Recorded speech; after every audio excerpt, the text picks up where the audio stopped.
So, ito mga kalakbay, mapakita ko pala sa inyo yung unang bypass road na madaanan nyo after kayo ng Santo Tomas, Batangas, papunta kayo ng Kabikulan. Ito yung Alaminos bypass road, Alaminos Laguna. Yun yung overpass na yan, oh. Sorry, nakapasok na ako bago ko na set up yung phone ko. Ngayon, ito, mapakita ko sa inyo, babaybayin natin to para makikita ninyo yung yung bypass road na to at saan liliko. Saan siya papasok at lalabas. Yun yung entrance doon pag galing tayo ng Maynila. Paglabas natin ng San Pablo, Laguna. Ay, Santo Tomas, sorry. Yun, medyo, makalimlim yung panahon dito, kaya medyo madilim, tsaka agis na tayo ng konti, no? Dito, may mga nirepair na road, at tsaka medyo na to, matagal lang bukas to, pero marami pang hindi nakakaalam dito.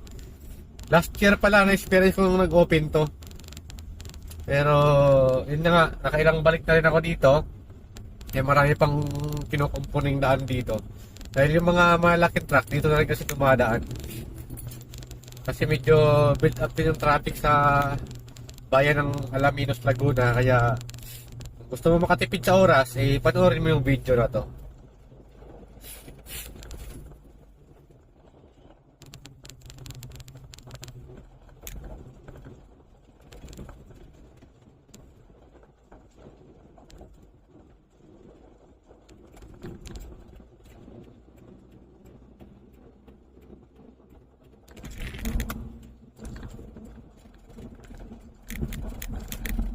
Yan, ulan pa yata. So, ang dilim nung kalangitan, no? Alaminos Laguna bypass road to. Ulitin ko lang mga kalakbay, baka may fast forward kayo. Hindi nyo narinig kung anong to. So, ito yan. Alaminos Laguna. So, unang daan ko din dito. Paglabas ko doon sa pinakadulo, naligaw ako. Kaya dapat mong panoorin to para di ka rin maligaw. Mahaba-haba din to. Ayan, medyo 3 minutes na yung video natin. Parang umuulan nga yata parting Batangas o what. Kapal lang ulap to, no? Medyo yung panahon yung mga kalakpay, no? Medyo masama ng konti yung pakiramdam ko, pero kaya naman dalhin ko. Kasi malamig, tapos malamig yung panahon, klima, tapos bigla namang iinit.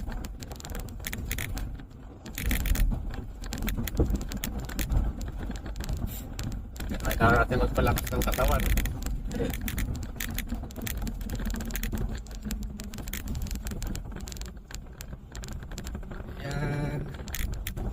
Alaminos Laguna bypass road. Dito Alaminos, Pangasinan mga kalakbay, ha. Baka akala nyo Pangasinan lang ang may Alaminos. Meron din dito yan sa Laguna. Dito na i-exit yung bypass road na yun mga kalakbay, ha. Yung part na yun. Ngayon, pagdating mo dito, huwag kang kumanan kasi going to Batangas yan. Diyan ako nagkamali noon. Dahil nang inaabot ko, sabi ko parang mali talaga. Bago pa ako nagtanong. Dito, kakaliwa ka dito.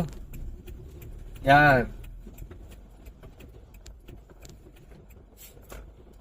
Yun. Yung kasi yung kanan doon mga kalakbay, papunta ng Batangas yun. Hindi ko alam kung San Juan, Batangas o Batangas City. Basta part ng Batangas. Ito yung kalsadang binabaybay ko yung ngayon. Tapos, dito na tayo papasok sa bayan ng Alaminos sa unahan. Actually, medyo ilang kilometro pa to bago makarating doon sa sa paglagpas na ng bayan ng Alaminos, syempre, kaya nga bypass road.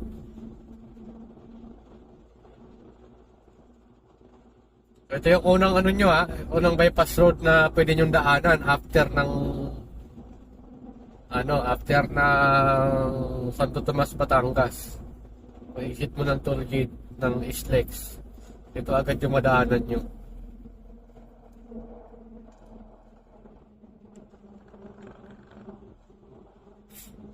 Yan, dito na tayo.